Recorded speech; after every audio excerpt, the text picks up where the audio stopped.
Bonjour, hello everybody, how are we doing? My name's Tom Dyer, and welcome back to another fun episode of Tom Dyer's Flair bartending tips. Now today, I have one for you guys and girls out there looking to start flaring, but don't really know what to do, and want to kind of get a head start on Flair. Now, before I get started, please don't forget, if you haven't subscribed, subscribe to the channel, because then you'll be first to know when I upload new stuff, especially if you click that little bell, which us YouTube people go on about all the friggin' time.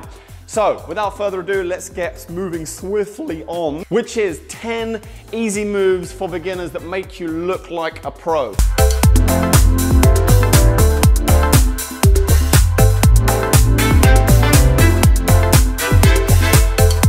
Yes, that's 10 Flair bartending moves that are easy to learn for beginners, but make you look like you're a professional Flair bartender.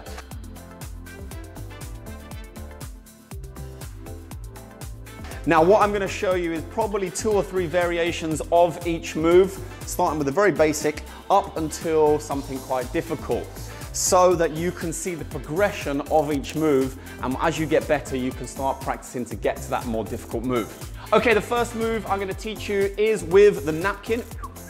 Of course, you've probably seen this before, but I'm going to show you a couple of variations on how to do this. The most obvious one is the napkin spin, which looks like this.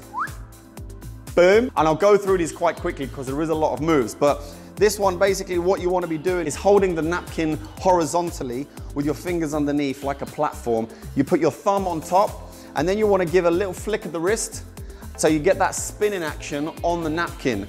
Now, once that napkin is spinning, you then want to get your hand underneath the napkin, come up through the napkin and down onto the bar. So the motion is like this: spin, up, down onto the bar top. Spin, up, down onto the bar top.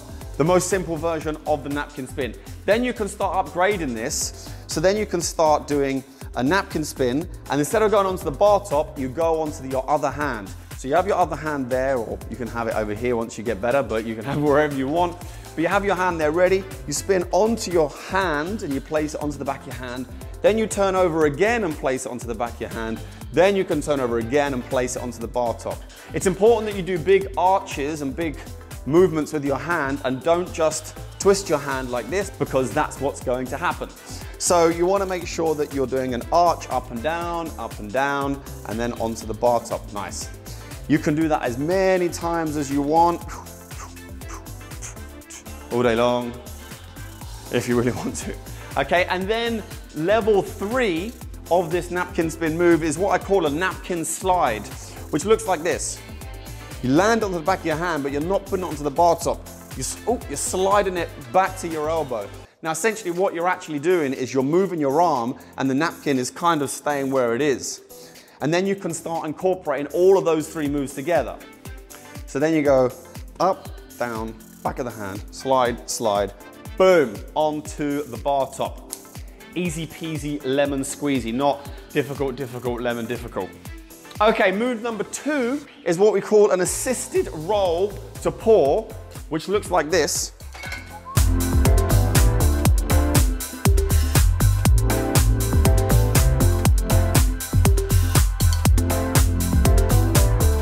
Very, very, very simple, and then I'm going to show you the upgrades, which are actually also very, very simple, because it's the same type of move, you're just ending it in a different way. So you want to start off by holding the shaker in what we call a tennis grab. So you're going to come and grab the shaker like this, and that's going to be in this position. Then you're going to grab your bottle from the speed rail, thumbs down. All right, so I'm grabbing in my right hand, I'm going to come round my left ear onto my shoulder, and then your left hand comes up and grabs that bottle. Okay, so now, just take this away for a second.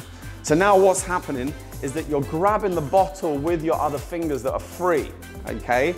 And it's sitting on your shoulder like this. Now from this point, it's just a case of letting the bottle fall into the shaker and then rolling it down your arm, and then you grab it again with the same fingers and turn it over. So you come around, grab, roll. See how my fingers are there as a guide to stop the bottle from falling out. One more time, I'll show you. Tennis, tennis, around. You can drop it into the shaker all the way.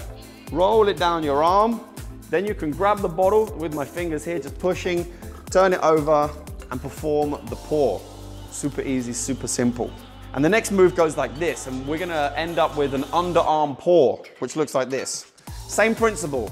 Grab the bottle down, shaker in this position, over, down. When you get to the end, you just roll your hand over the top, and then you roll it behind your arm. You grab it under your arm like this, you do your pour, and then you just quickly drop it into your other hand, and you are done.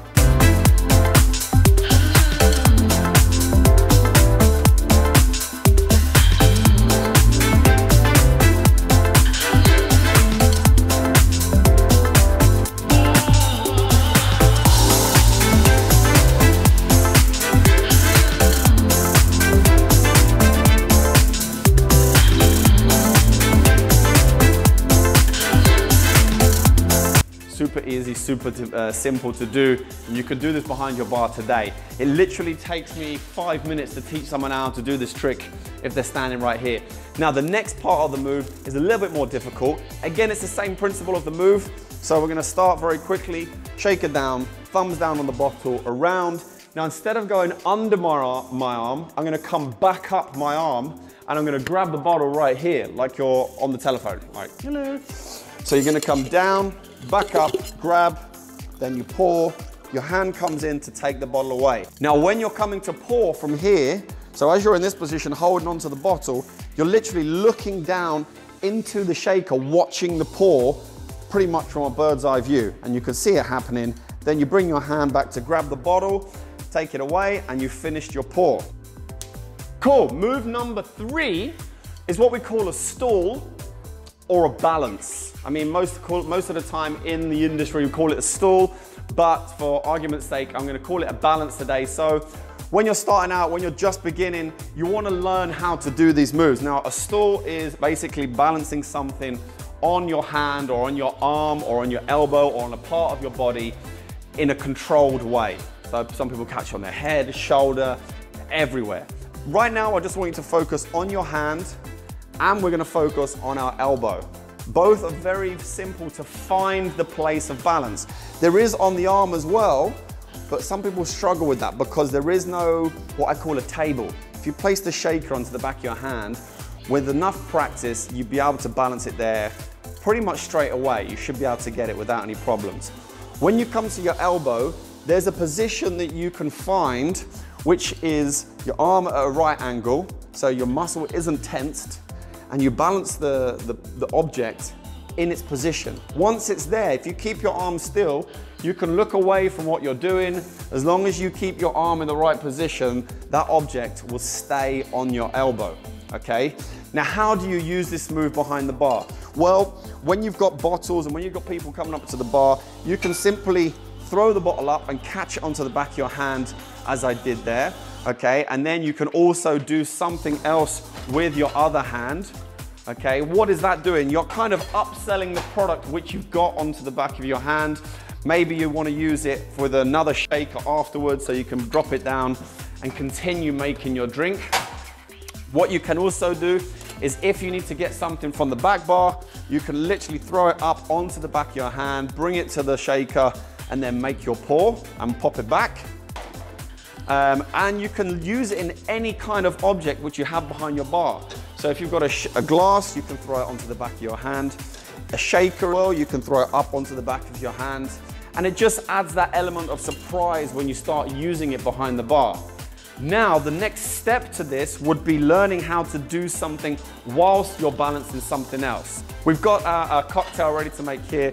We're gonna use a bigger bottle this time. This is a Cointreau bottle. It's a big bottle. It's much easier to balance on your elbow, okay? And I can just leave it there, and I can even grab another shaker in my hand, all right? Then I grab another bottle, and then I come to pour that into the shaker. Then I can put that down there, pour that into here, and then I can pour with the other bottle, which was on my elbow. You can also use it if you're gonna go to the back bar. Let's pop that down there, and we'll grab our Baileys, for example. So you can place it onto your elbow. You can pick up your other shaker. Maybe you're pouring some Bacardi in here.